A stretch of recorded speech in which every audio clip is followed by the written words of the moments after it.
There's a good bet that your company is trying to figure out ways to use AI to do business in different ways, be more efficient, maybe even grow some business. There's a way to use AI for your own personal development as well. In this podcast, we're going to talk about different ways that you can use AI for things like having difficult conversations, doing personality assessments, 360 assessments, and even building a personal plan for your career advancement, as well as personal branding.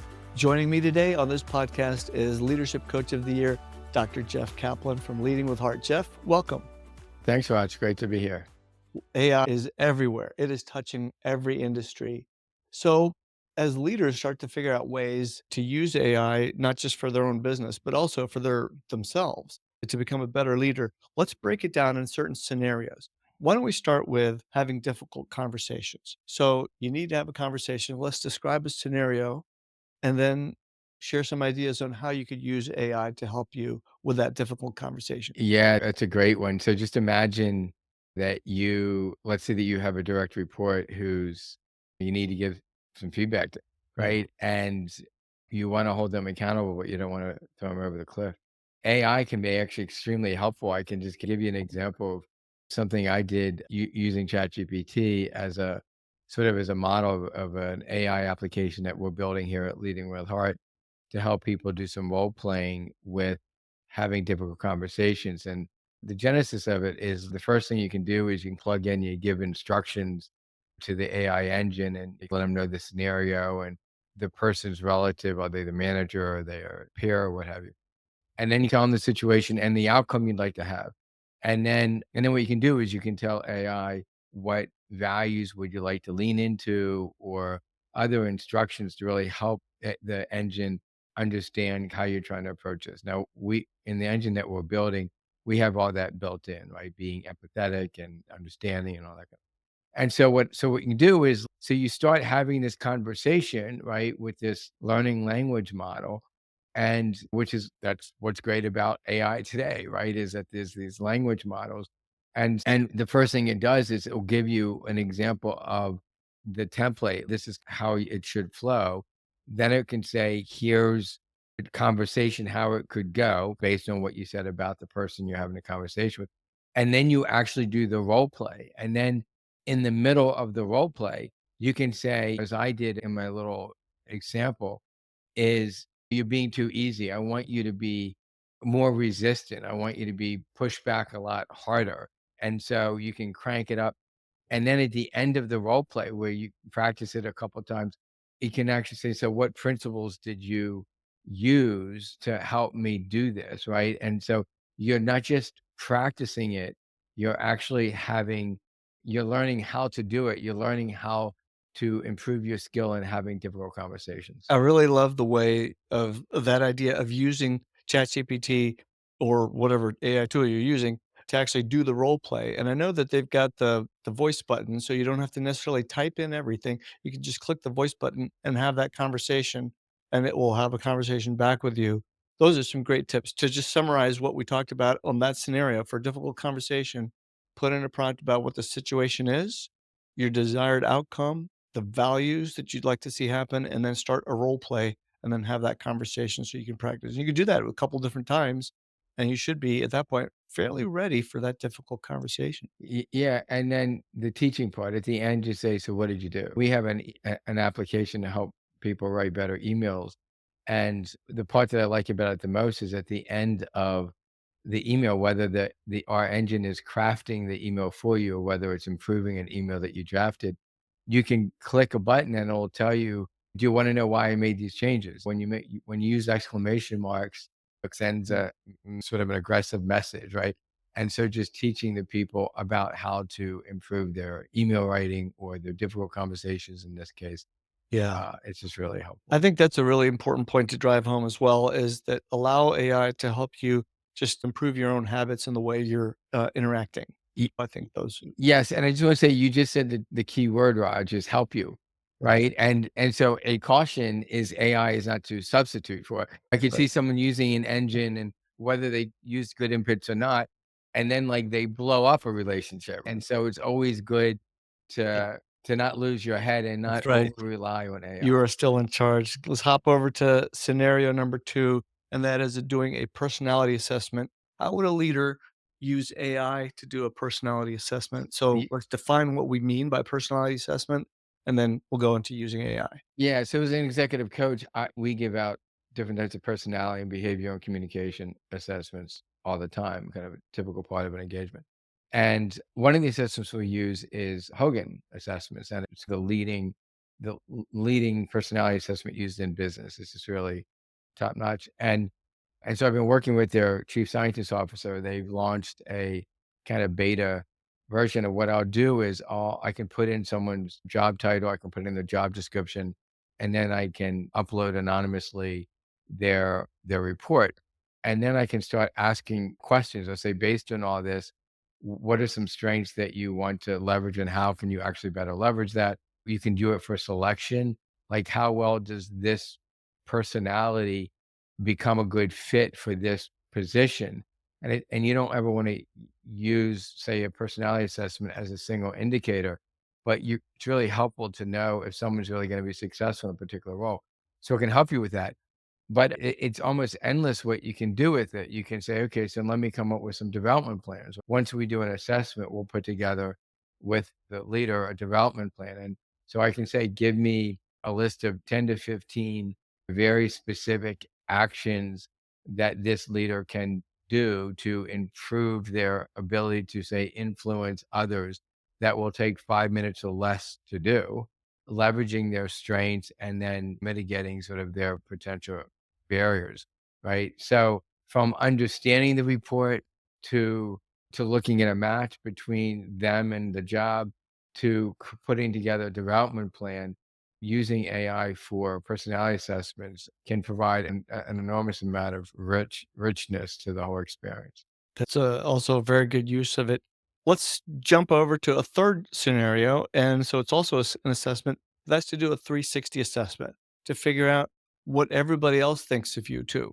So let's describe what a 360 assessment is, how you normally would do it, and then how you could use AI to actually help you do it. Yeah, so there's 2 ways to do a 360. One I call going wide, where you send out a link. It's an online survey. Everything's anonymous. Everyone gets a link. So you send it to your called 360 because it's like you're going to your managers above you. You're sending it out to your peers who are horizontal to you, your direct report to you, and then perhaps client and customers, whether those are internal or external client and customers. And then everybody fills out the survey and maybe answers a few questions, and then a report is generated. Those things, by the way, are already becoming informed using AI, but I'll come back to that. And then the second way is to do an interview-based 360, where the executive coach, for example, might interview, say, 7 to 10 leaders, again, manager, peers, direct reports, client, customer, and ask a series of questions and basically do an investigation around what is this person's strengths, what are some development areas, and what suggestions would you give them to be more effective. So then what happens is we take all that data and we put together a report. One possible use of it, we still do ours very personalized, meaning that the interviewer is doing 98% of the report, but you can make it anonymous, so make sure that names and organizations and all that is scrubbed, any identifying information. And then you can use AI and say, okay, so generate what, like I've said, here's a list of strengths I've heard. Give me one statement that really captures the essence of their brand, right? Of their strengths. And now here's what everyone said in terms of the development opportunities. Give me like 3 or 4 themes that are really showing up around their development opportunities. Give me a couple quotes that really highlight that, and then give me some specific actions that they can do to improve that. So again, it's just another example of where it can be really powerful. But then from the online stuff, now you've got all this data.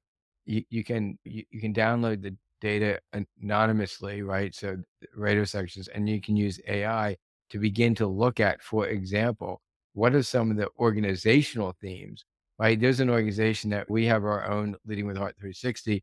They've used our online 360 exclusively for their leaders who are going through that process. And so we've had a lot of data. So I said, would you like to know what some of the themes are organizationally? And So again, downloaded an anonymous version of the data, put it in AI and said, all right, give me the themes. What are the, and then she gets a 4-page report that I had to do, I think practically no edits to because it was like going Target. Think about how helpful that is to actually know what's happening in your organization. And I think with AI becoming more and more conversational, with newer voice models coming out, the ability to capture all of this information, which normally was done, and maybe in many cases still is done through surveys that take time and so on. That's looks like it's going to morph into just being a conversation, saying, "Hey, we're going to do an assessment, 360 assessment of so and so. Let's just have a conversation, and the AI will know what to ask next, respond back based on the conversation that's been they're having." And take the transcript and then, as you pointed out, assemble it all together and come out with some sort of analysis of it. Yeah, imagine this, and this is possible today, where you have the leader that's being that you're working with or whatever, and they're having virtual meetings with their team.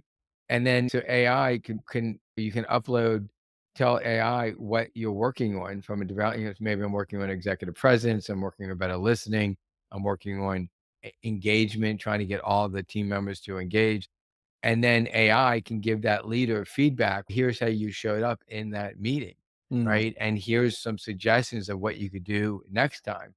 And then if you want, it could like literally have real-time pop-ups. Joan is dominating the meeting, or you are talking, you've been talking for 10 minutes. Do you want to keep talking? So it's just incredible what it can do. Yeah. Let's go to scenario number 4, and that is creating a personal plan for career advancement. This is something that every leader needs. In a moment, we'll also talk about using AI for personal branding, but let's talk about it for career advancement. What advice would you have on how you could use AI for that?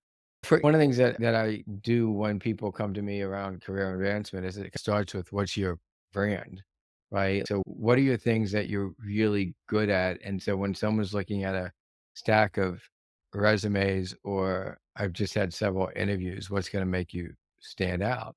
Yeah, where you have stories behind it, you have experience, you have data behind it.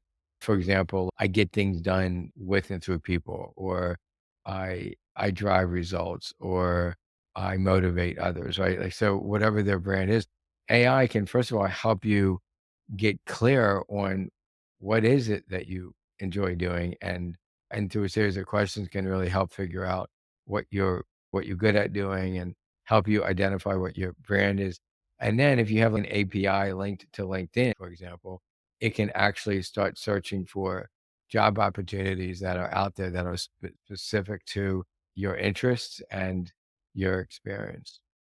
That's a very good way to use it, and I know LinkedIn is the place where business people hang out. That's the social network of choice, and it is growing like wildfire right now. LinkedIn's been around for a very long time, and I know that, in my own experience as developer of tools that help people get onto LinkedIn and help build their personal brand, we're seeing very specific ways that people can use it. And I'll give you an example. We're so when someone, in fact, let me just share some like several examples. So one of the biggest questions is what should I post and why should I post it? Now, as a leader or as an up and coming executive, you can lose your job at any given moment if when you're working for another organization. And if you don't have a really strong network or a strong personal brand, it's going to take a bit longer for you to find roles. On the other hand, if you're known for certain types of topics and known for your expertise, known for your leadership skills, your coachability, then and your ability to coach as a leader, I think that helps you that will help you land a position faster. So how do you build that brand on LinkedIn? And that's by posting educational content and sharing thoughts that other people would find useful in your niche. And it's not just talking about something, it's talking about it in a structured way. So there are multiple storytelling frameworks, and we all learn better through stories. And for example, if you're attending a conference, a lot of people will just take a picture of them at a conference and saying, "Oh, I love being at this conference with so and so." They'll tag a couple of people and they'll get lots of traction. If you just made one small change as follows, you're going to get so much more traction. And it's this: I attended this conference and one of the panelists said something that I can't stop thinking about. Pause, line space, and then put a quote from something that you heard.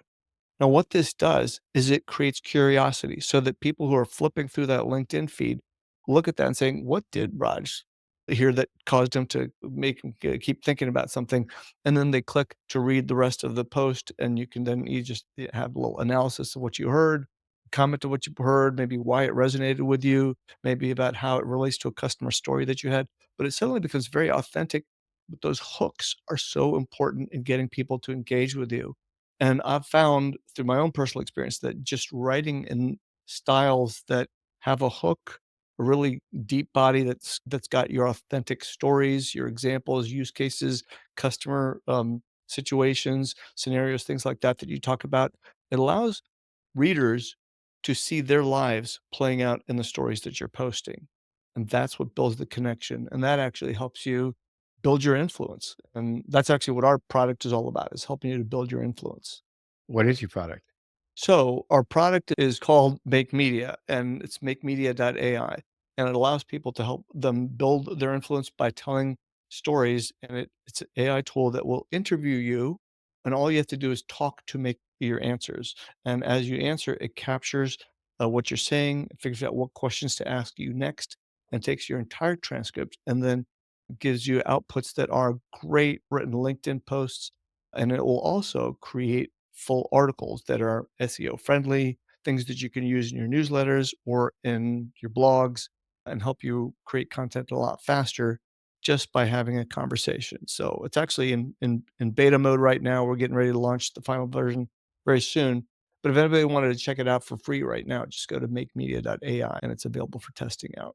So That is unlike these certain applications out there that create the article for you. And then, first of all, A, it's not you. And B, you're having to like spend all this time editing it. This is based on your content, right? yeah. And it's doing all this work for you, which is awesome. And I certainly find that extremely helpful. And then also, it's just, I know for me, like I used to write a lot of blogs, and Raj is like, it would take up half my Sunday because it helps me become a better reader, and it really helped me think more clearly about what am I really trying to say here? But it's a lot of time, and Sunday is my day off. And something like this, I'm much better talking, right? And I love the idea of having something that can prompt me and I can talk with it, and then it can A, give me the transcript immediately, but then take that transcript and give me things I can just copy and paste into social media. Who doesn't want that? I think one of the big challenges that we're seeing people face right now is that those who use AI to do all of their thinking and their articulation and writing for them are not going to be advancing as far as people who actually start with their own ideas and just use AI as an amplifier. And so the easiest thing to do is to go to ChatGPT, say, write me a LinkedIn post about this topic, and it'll come back with something that when you first glance at it, it looks fine. LinkedIn, just like Google, has AI detectors now, and it will know when you're just using AI to post something, and it will know that there's no authentic version of yourself in that story. Now, on the flip side of this is, yeah, you write everything, and now suddenly, like, who's got the bandwidth for doing all that? What we've tried to do, and I know that using AI is a great way to leverage this, is it's so much easier to talk than it is to write. And so if you are asked specific questions that help extract these stories from you, that help you remember case studies to share about something, and then have the AI efficiency help you craft the format in a way that we know is engaging on LinkedIn and in blogs, that just makes life so much easier. It's a lot easier to talk than it is to just Yeah, just as we start to bring this to a close, you mentioned when you mentioned a lot of people just using AI exclusively that are basically getting bumped out because Google and other engines are aware that it wasn't really created by you. Just some other things to think about and other sort of concerns around using AI in business. One is this idea of misinformation and deep fakes, right? AI generated content is not necessarily completely factual, right? And so it's really important that also we know there is some job displacement happening, right? It's certainly eliminating certain roles. It it's creating greater efficiency. But a quote from Sal Khan's book is AI is not likely to replace you, but someone using AI will replace you. yes. And then maybe that's and I guess was there one other thing, but then I want to hit back to that quote. is competitive edge, right? We're losing as human beings who are experts in their subject matter experts.